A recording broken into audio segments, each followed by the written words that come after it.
coming. This hopefully will be relatively brief, but I want to address some serious things now that Diana, I'm sorry. The county clerk's office is a busy one with several divisions, recording vital records, genealogy, tax extension, and more. But as we all know, it's the election process that garners the most attention.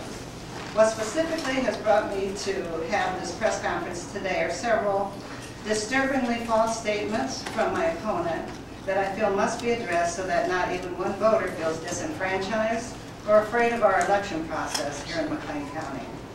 In any political race, there are going to be things said that aren't true or twisted, and for over a year now I've ignored statement after statement by my opponent that simply were not true, because this is just part of political campaigning for candidates who cannot run on facts.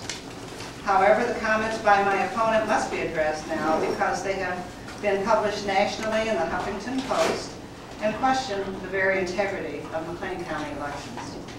These defamatory statements demand answers from my opponent, and it is our hope following this press conference that the media starts asking for proof of these outlandish accusations, which only serve to be a deliberate effort to cause harm to the integrity of the clerk's office and cause deep distrust with voters regarding our election process in McLean County.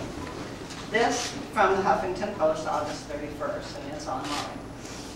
Richards is actually making her county clerk race interesting.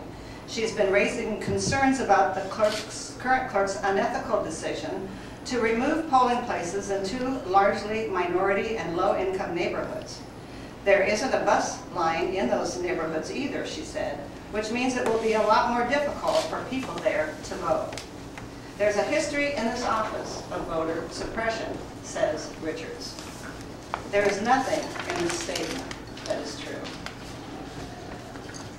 There was also this most appalling statement by my opponent on video 2 weeks ago during a Democratic rally in Bloomington when candidate for Governor J.B. Pritzker was the guest speaker. My opponent said this, and it is on video. I'm running to stop the voter suppression in the county clerk's office against the disabled, blacks, and browns. It's difficult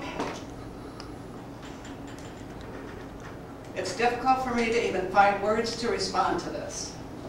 Everyone knows of our years of outreach to civic and nonprofit organizations, churches, and schools throughout the entire county. It is well known that our office assists with numerous voter registrations drives and always assist and encourage mock elections and voter registration drives at high schools all around the country, all around the county.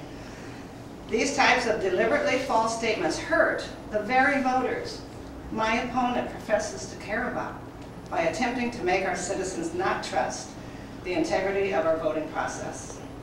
I believe the many strides that have been made over the years regarding the voting process here in Illinois as positive steps, not negative.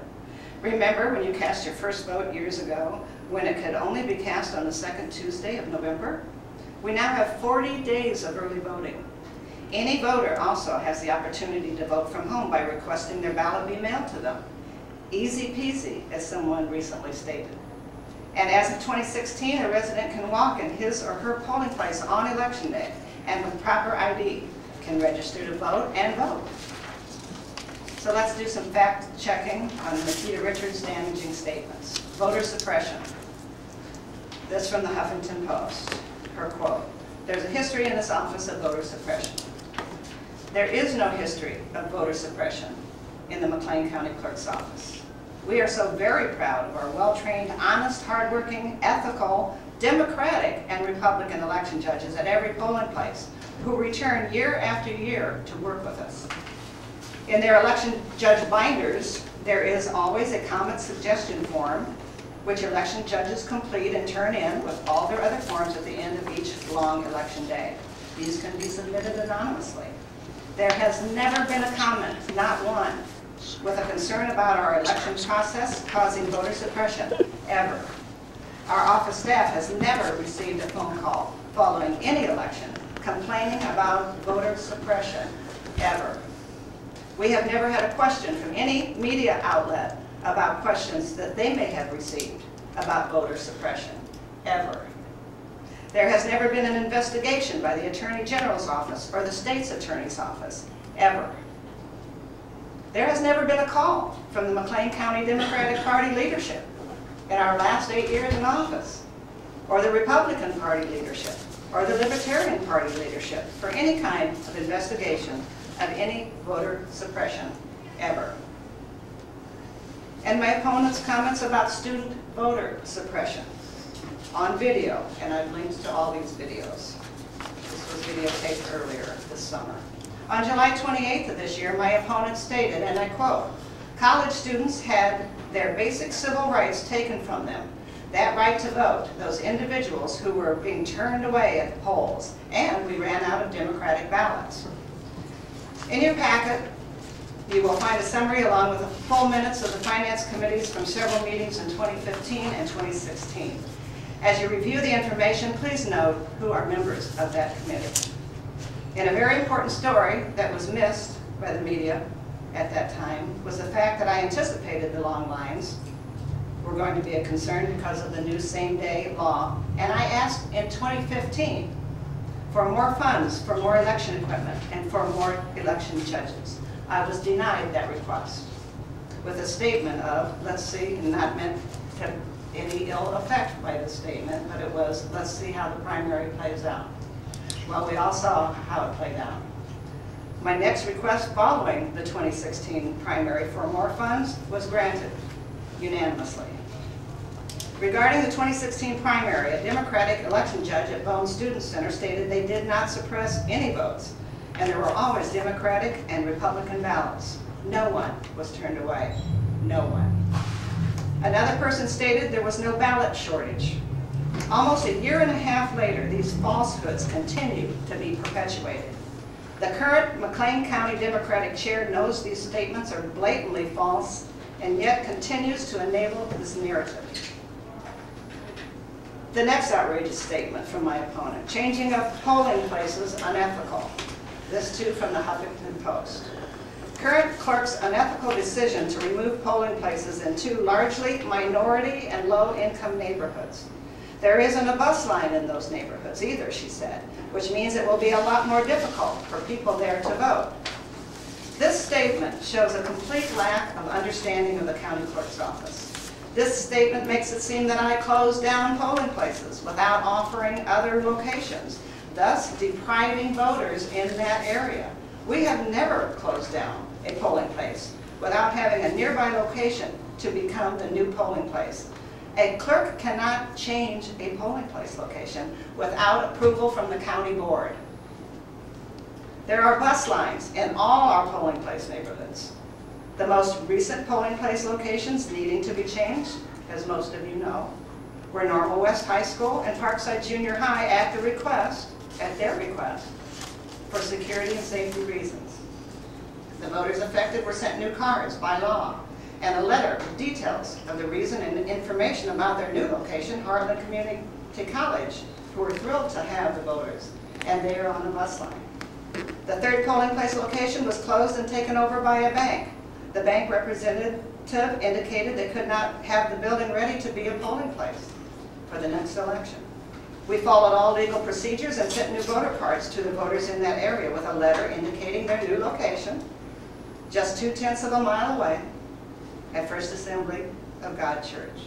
In fact, we worked with Connect Transit and Checker Cab again, who readily and graciously agreed to offer free rides to all voters to and from all polling places. In the voter letters with their new voter cards, they received a letter of explanation along with an insert about Connect Transit and Checker Cab with their contact information, email, and phone numbers to have at hand for free rides on Election Day. I would like to once again state that all our polling places are ADA compliant. In fact, this is a legal requirement by all election authorities. By law, we are all required to submit a complete ADA survey to the State Board of Elections every 2 years.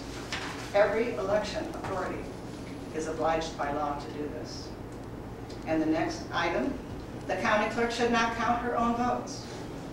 This also is linked to a YouTube where all these can be verified. No county clerk counts their votes. There is an entire legal election process that takes place, each election under great scrutiny. Of 102 counties in Illinois, 95 of these counties' elections are handled by the county clerk. Votes are tallied at each polling place under strict supervision of Democratic and Republican election judges in accordance with state election laws. And in most elections, poll watchers are in attendance throughout the day.